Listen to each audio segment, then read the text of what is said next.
Number 1. What do I disagree with? Okay, I'm lying. She said Quinn is stupid. Quinn is not stupid. Quinn is so smart. Like, she's way smarter than me. I know she's made up, but she's way smart. So I disagree with that. But anyway, from the beginning, let's go from the top. Scandal started, and Jake and Olivia were together. And I loved that because I love them together. I think that she just needs to be with someone who's like just more steady. And that's not married. Yeah, not married being key.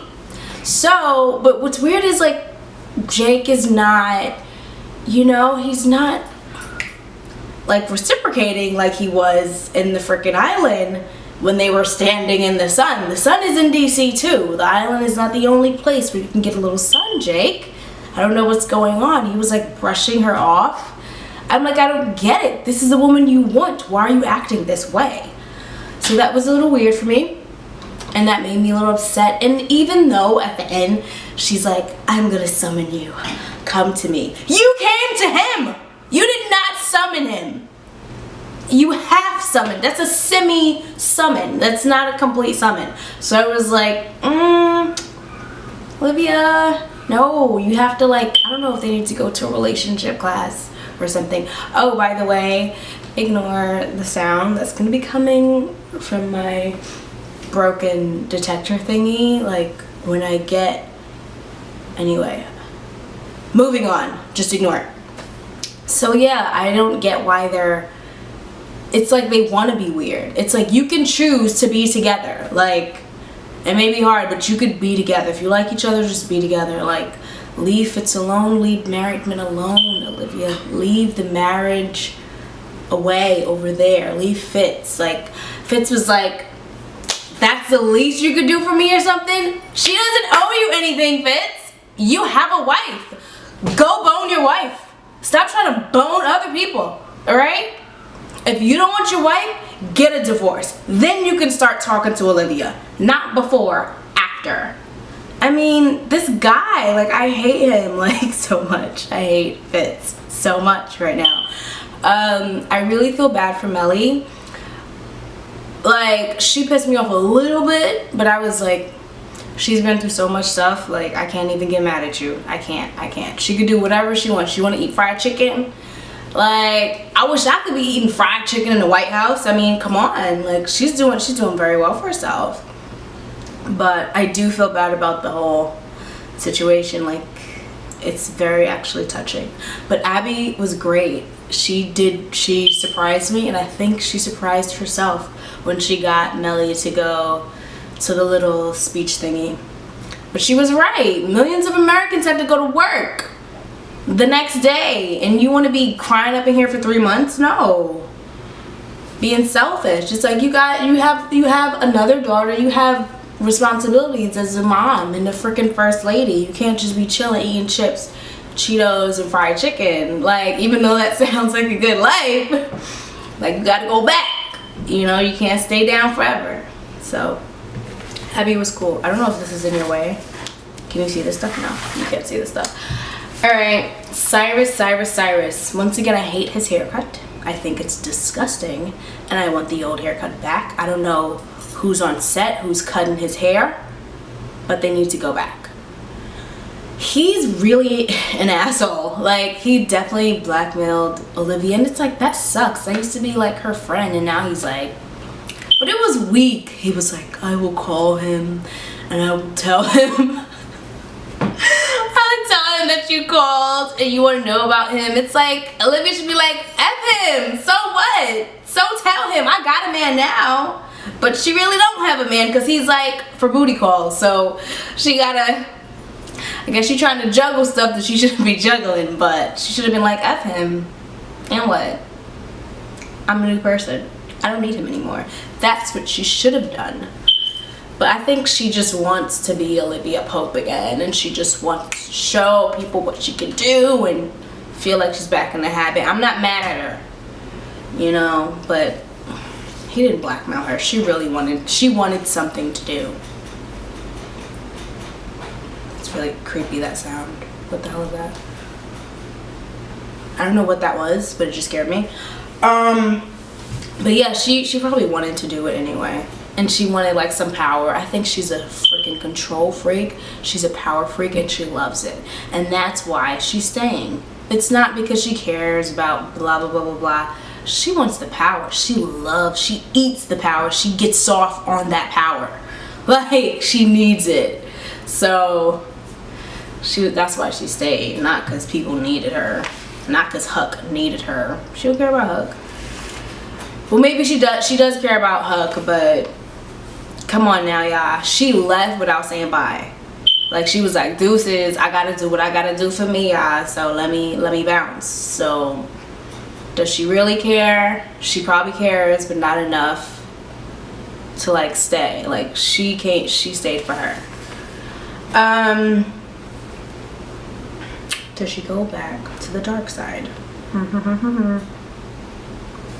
Do you remember you said Abby's voice was annoying? Abby's voice is annoying. It's so annoying. Like, I did not realize how annoying it was until this episode.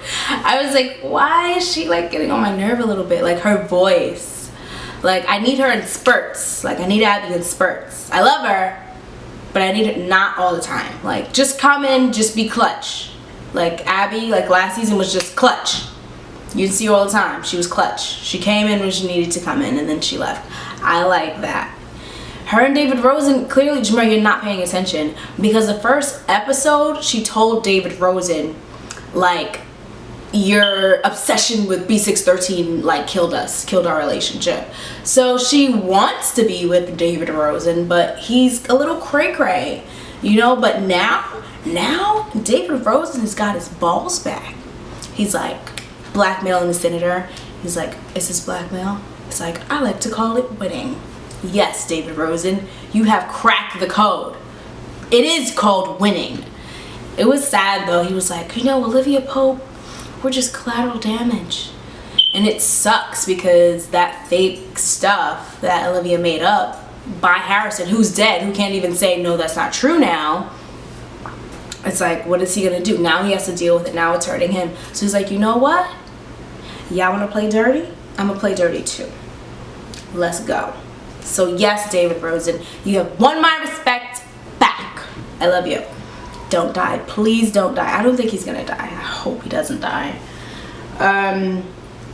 Huck and Quinn are some nasty, freaky people. I love their relationship. I love it so much. Like, when they were watching, like, Babysitting the People and went in the bathroom to talk, they were this close to having sex. Like, this close. It was so funny.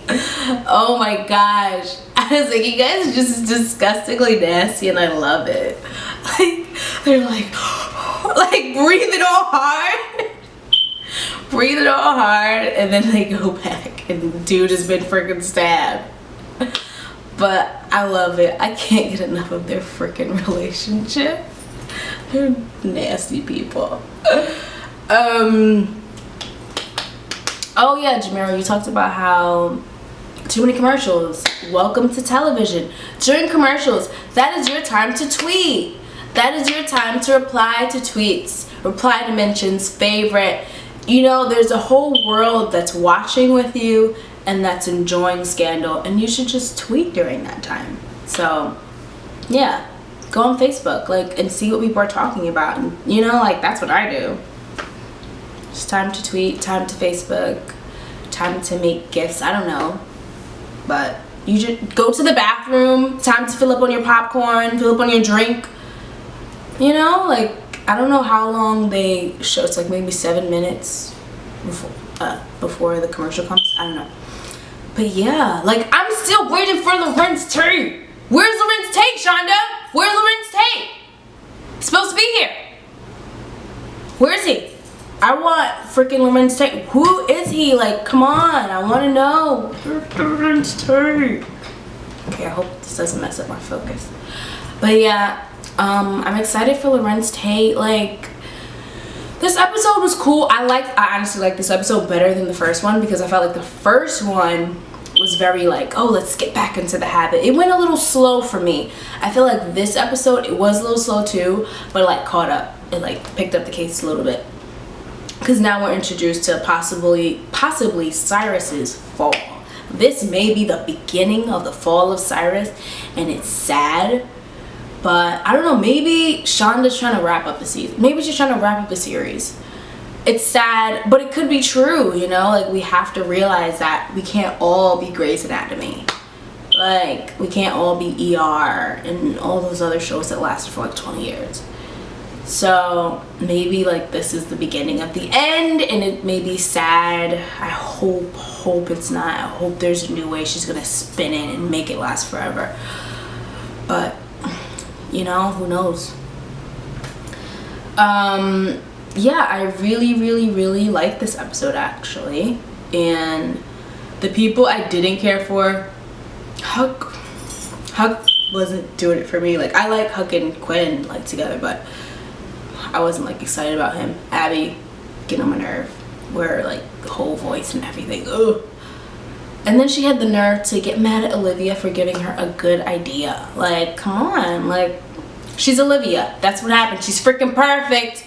Cyrus is gonna take her advice. She knows what she's doing. She's been doing it for a long time, and she's kind of a genius. Deal with it.